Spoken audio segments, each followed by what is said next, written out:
to, all right, we're going to play Nidalee, Jace, Twisted Fate, Ezreal, you know? I mean, Ezreal scares a lot more, but definitely their top side of the map is going to be going for things a lot earlier on, and I was on the top side of the map. I think that Canna should be able to really run that lane. The late game insurance policy that is the Akali, with how incredibly devastating she becomes, is definitely going to be there, but you do have the lethality Varus, which is certainly geared towards the mid game. But that's available pretty soon. Lava just soaking a bit of aggro here as, okay, Umpty's going to move on forward. That's the flashes going to be traded between Umpty and Faker, and I guess if you're Umpty, you're pretty happy with that. Faker knew a target on Faker's back. Yeah, Faker knew it was coming because he knew he had just rushed this Drake down. Maybe you might be able to prevent T1 from trading it, but the window of time is very thin, and they're going to look for a fight instead. Yeah, Carrier taking a bit of damage. The Winter's Bite connects onto Cuz. That's fantastic news. As in goes Faker, the Destiny goes down. The answer is there in the Paranoia, and now Lava's going to pull the trigger. Carrier still in a bit of trouble as Hoya's going to turn it around with the perfect execution. Is it going to be answered as the smite comes through just in the nick of time, and that is going to bait Cuz just enough. FREDIT BRION 2-0. And this is like a minute and a half before the Herald's even alive. Yeah, right before the Herald spawns, you know, a skirmish that T1 didn't necessarily need to take on this side of the map. I was a little bigger, just kind of sitting safely on the side. Kana, meanwhile. Yeah, there's the perfect execution. Okay, we'll see whether Faker can actually get the save here, as that is going to be the hammer back. Hoya waited, gets the backflip, and that was beautifully executed. Cuz as well is going to get the flash out of Hoya, as Umpty wanted desperately to save his teammate. Actually could have saved the flash, unfortunately, but Hoya just didn't really trust win condition, which is play the side lanes, play the map, and try and manipulate your way into a victory, which is something that Twisted Fate can do. And as you can see, this is how it works.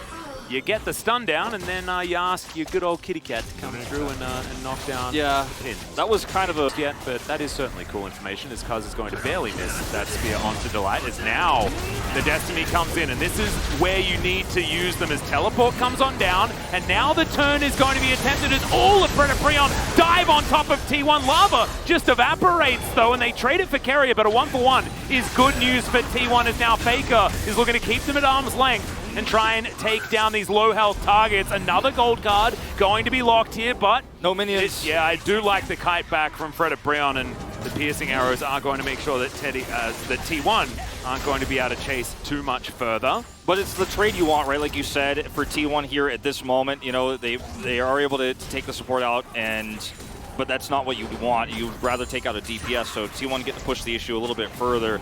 As we watch this once again, I mean, it's so difficult, actually, to fight against a Leona copy. It's a Zenith Blade, and this is this defensive turn here, actually, for FREDIT BRION. Umpty with a long-range wraparound, but they can't kill Teddy, they can't kill Faker, and the only thing they can kill is an extremely tanky Leona. It's so difficult to take down, so T1 are very happy to chase, and if there was not mid-prio here... Whether he can really make...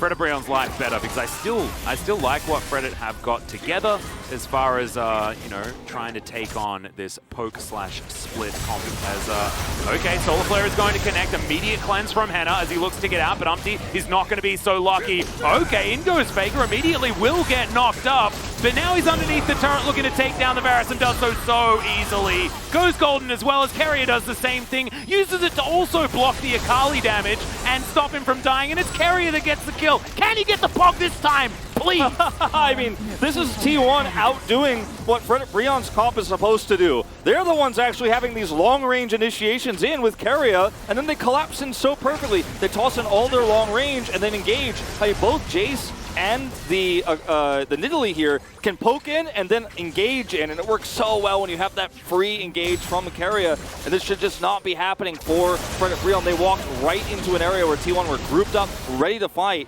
They got punished super hard. Yeah, Lava's going to go clear some vision here, but that's all you get on the map here as FREDIT BRION. Yeah, and the T1 will take, and now with their 1-3-1 composition, it's even more valuable as we check this out. This is exactly what we were talking about, right? This is T1 finding Look at the wards. That lopsided fight. Yeah, Carrier gets in here, actually gets the stun on the Umpty, and then gets a deeper Zenith Blade follow-up into the back line here for FREDIT BRION, and there's just so much you can do when you do get on top of a turret like this as T1, because they can just shoot past it. They have so much range, they have so much poke.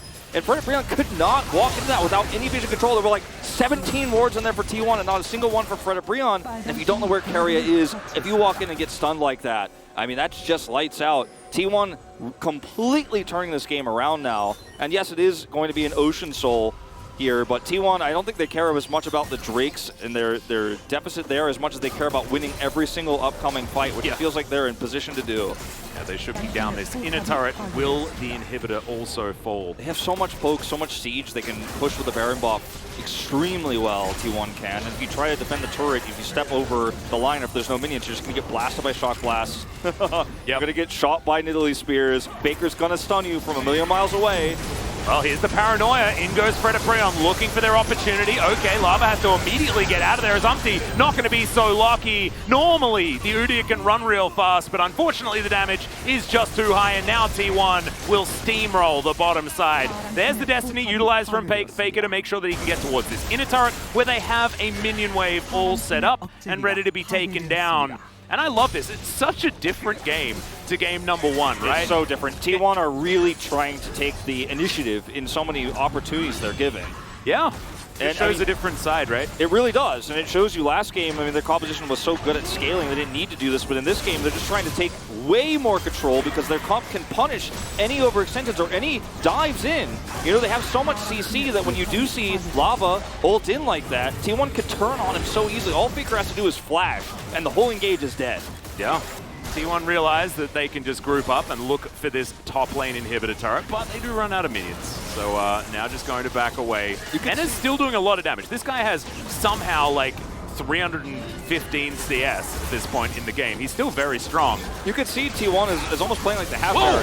Baron. Okay, in goes Hoya. He's going to disappear into the fog and somewhat make it out, but not going to be enough there as Delight moves the Unbreakable a little bit too far away. T1 were taking a lot of poke, but another Chains of Corruption is going to go wide, and Teddy looks at that as his opportunity to go in. Delight's going to fall. True Shot Barrage mops up the Varus as well, and I think T1 may have just decided that when the minions turn up, it's time to win the game. Yep, I mean, T1, they don't have Baron, but they were acting like they did with that insanely hard push. There's just no way for FREDIT BRION to punish them if they stay grouped, and they're just going to end this game right now. Not much you can do with this. Nope. Baker's got the gold card armed, doesn't even need it. Once the turret's dead, the Nexus is next. In goes Keria one more time. The Nexus turret is going to be taken down. Nexus will surely follow as T1 now just having a good time on the enemy fountain. It's a pretty comfortable 2-0 here and a good turnaround after T1 were dispatched by Damwon Kia. Really good look for them, and I like the fact that they did vary up the win conditions. The playstyles were different, much more fast and furious here, and Faker really bringing out some vintage TF play. 1,500 Teddy, kills. yeah, for 1,500 Teddy. kills for Teddy, my God.